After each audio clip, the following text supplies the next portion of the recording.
Dr. Wise, the channel for true story lover.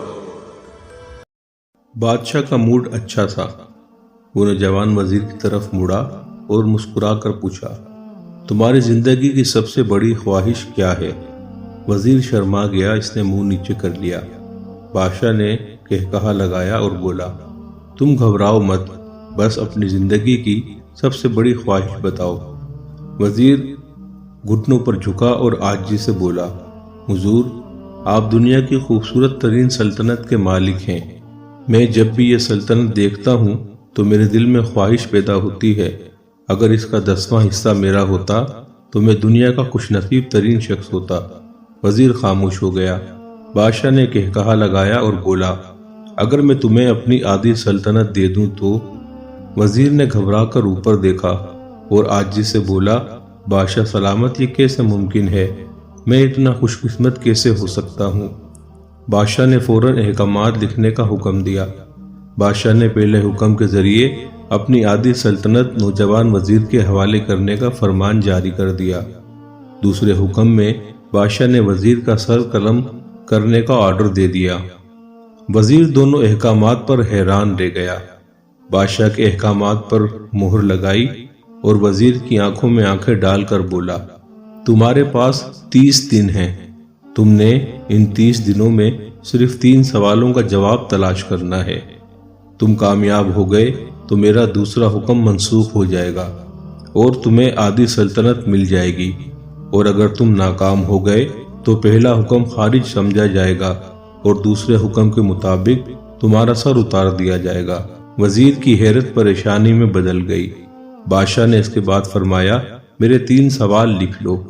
وزیر نے لکھنا شروع کر دیا۔ بادشاہ نے کہا، انسان کی زندگی کی سب سے بڑی سچائی کیا ہے؟ وہ رکا اور بولا۔ دوسرا سوال، انسان کی زندگی کا سب سے بڑا دھوکہ کیا ہے؟ وہ رکا اور پھر بولا۔ تیسرا سوال، انسان کی زندگی کی سب سے بڑی کمزوری کیا ہے؟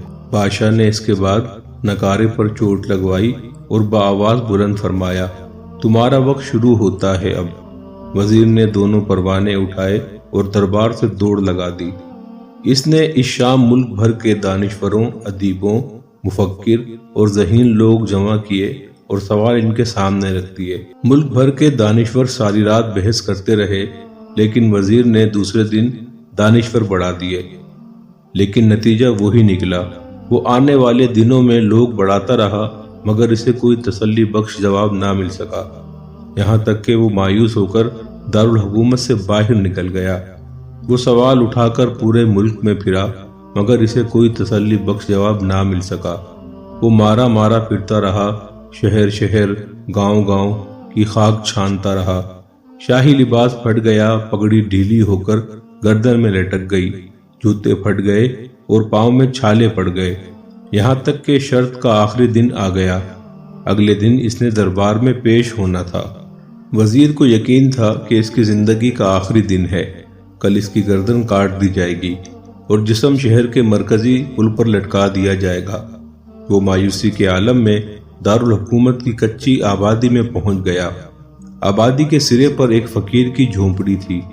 وہ گرتا پڑتا اس کٹیا تک پہنچ گیا۔ فقیر سوکھی روٹی پانی میں ڈبو کر کھا رہا تھا، ساتھ ہی دودھ کا پیالہ پڑا تھا، اور فقیر کا کتا شڑاب شڑاب کی آواز کے ساتھ دودھ پی رہا تھا۔ فقیر نے وزیر کی حالت دیکھی، کہا لگایا اور بولا، جناب عالی، آپ صحیح جگہ پہنچے ہیں، آپ کے 3 سوالوں کے جواب میرے پاس ہیں۔ وزیر نے حیرت سے اس کی طرف دیکھا اور پوچھا، آپ نے کیسا اندازہ لگا لیا میں کون ہوں اور میرا مسئلہ کیا ہے؟ فقیر نے سوکھی روٹی کے ٹکڑے چھابے میں رکھے مسکرایا، اپنا بوریا اٹھایا اور وزیر سے کہا، یہ دیکھیے، آپ کو بات سمجھ آ جائے گی۔ وزیر نے جھک کر دیکھا، بوریے کے نیچے شاہی خلط بچھی تھی۔ یہ وہ لباس تھا جو بادشاہ اپنے قریب ترین وزراء کو عنایت کرتا تھا۔ فقیر نے کہا، جناب عالی، میں بھی اس سلطنت کا وزیر ہوتا تھا۔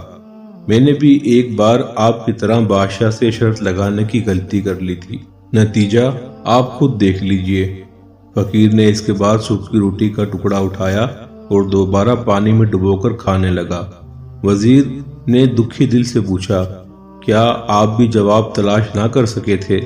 فقیر نے کہا لگایا اور جواب دیا، میرا کیس آپ سے مختلف تھا، میں نے جواب ڈھونڈ لیے تھے، میں نے بادشاہ کو جواب بتائے، عادل سلطنت کا پروانہ پھاڑا، بادشاہ کو سلام کیا اور اس کٹیا میں آ کر بیٹھ گیا۔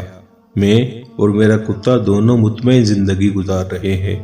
وزیر کی حیرت بڑھ گئی، لیکن یہ سابق وزیر کی حماقت کے تجزیے کا وقت نہیں تھا، جواب معلوم کرنے کی گھڑی تھی۔ چنانچہ وزیر اینکر پرسن بننے کے بجائے فریادی بن گیا اور اس نے فقیر سے پوچھا، کیا آپ مجھے سوالوں کے جواب دے سکتے ہیں؟ فقیر نے ہاں میں گردن ہلا کر جواب دیا، میں پہلے 2 سوالوں کا جواب مفت دوں گا، لیکن تیسرے جواب کے لیے تمہیں قیمت ادا کرنی ہوگی۔ وزیر کے پاس شرط ماننے کے سوا کوئی آپشن نہیں تھا، اس نے فوراً ہاں میں گردن ہلا دی۔ فقیر بولا، دنیا کی سب سے بڑی سچائی موت ہے، انسان کوئی بھی ہو، کچھ بھی ہو، وہ اس سچائی سے نہیں بچ سکتا۔ وہ رکا اور بولا، انسان کی زندگی کا سب سے بڑا دھوکہ زندگی ہے، ہم میں سے ہر شخص زندگی کو دائمی سمجھ کر اس کے دھوکے میں آ جاتا ہے۔ فقیر کے دونوں جواب ناقابل تردید تھے۔ وزیر سرشار ہو گیا، اس نے اب تیسرے جواب کے لیے فقیر سے شرط پوچھی۔ فقیر نے کہا لگایا، کتے کے سامنے سے دودھ کا پیالہ اٹھایا، وزیر کے ہاتھوں میں دیا اور کہا، میں آپ کو تیسرے سوال کا جواب اس وقت تک نہیں دوں گا جب تک آپ یہ دودھ نہیں پیتے۔ وزیر کے ماتھے پر پسینہ آ گیا، اس نے نفرت سے پیالہ زمین پر رکھ دیا، وہ کسی قیمت پر کتے کا جھوٹا دودھ نہیں پینا چاہتا تھا۔ فقیر نے کندھے اچکائے اور کہا، تمہارے پاس اب 2 راستے ہیں، تم انکار کر دو اور شاہی جلاد کل تمہارا سر اتار دے، یا پھر تم یہ آدھ پاؤ دودھ پی جاؤ اور تمہاری جان بچ جائے گی اور تم عادل سلطنت کے مالک بھی بن جاؤ گے، فیصلہ بہرحال تم نے کرنا ہے۔ وزیر مخمسے میں پھنس گیا، ایک طرف زندگی اور عادل سلطنت تھی اور دوسری طرف کتے کا جھوٹا دودھ تھا۔ وہ سوچتا رہا یہاں تک کہ جان اور مال جیت گیا اور سیلف ریسپیکٹ ہار گئی۔ وزیر نے پیالہ اٹھایا اور ایک ہی سانس میں دودھ پی گیا۔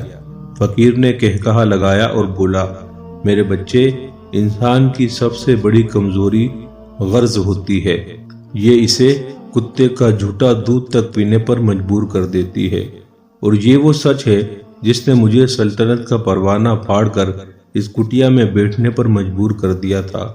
میں جان گیا تھا میں جوں زندگی کے دھوکے میں آؤں گا، میں موت کی سچائی کو فراموش کرتا جاؤں گا، اور میں موت کو جتنا فراموش کرتا رہوں گا میں اتنا ہی غرض کی دلدل میں دھنستا جاؤں گا، اور مجھے روز اس دلدل میں سانس لینے کے لیے غرض کا غلیظ دودھ پینا پڑے گا۔ لہٰذا میرا مشورہ ہے، زندگی کی ان تینوں حقیقتوں کو جان لو، تمہاری زندگی اچھی گزرے گی۔ وزیر خجالت، شرمندگی اور خود ترسی کا تحفہ لے کر فقیر کی کٹیا سے نکلا اور محل کی طرف چل پڑا۔ وہ جو محل کے قریب پہنچ رہا تھا، اس کے احساس شرمندگی میں اضافہ ہو رہا تھا، اس کے اندر ذلت کا احساس بڑھ رہا تھا۔ وہ اس احساس کے ساتھ محل کے دروازے پر پہنچا، اس کے سینے میں خوفناک ٹھیسیں اٹھی، وہ گھوڑے سے گرا، لمبی ہچکی لی اور اس کی روح قفس عنصری سے پرواز کر گئی۔ ہمیں کسی دن کسی ٹھنڈی جگہ پر بیٹھ کر زندگی کے ان بنیادی سوالوں پر ضرور غور کرنا چاہیے۔ ہمیں یہ سوچنا چاہیے، ہم لوگ کہیں زندگی کے دھوکے میں آ کر غرض کے پیچھے تو نہیں بھاگ رہے، ہم لوگ کہیں موت کو فراموش تو نہیں کر بیٹھے، ہم کہیں اس کہانی کے وزیر تو نہیں بن گئے۔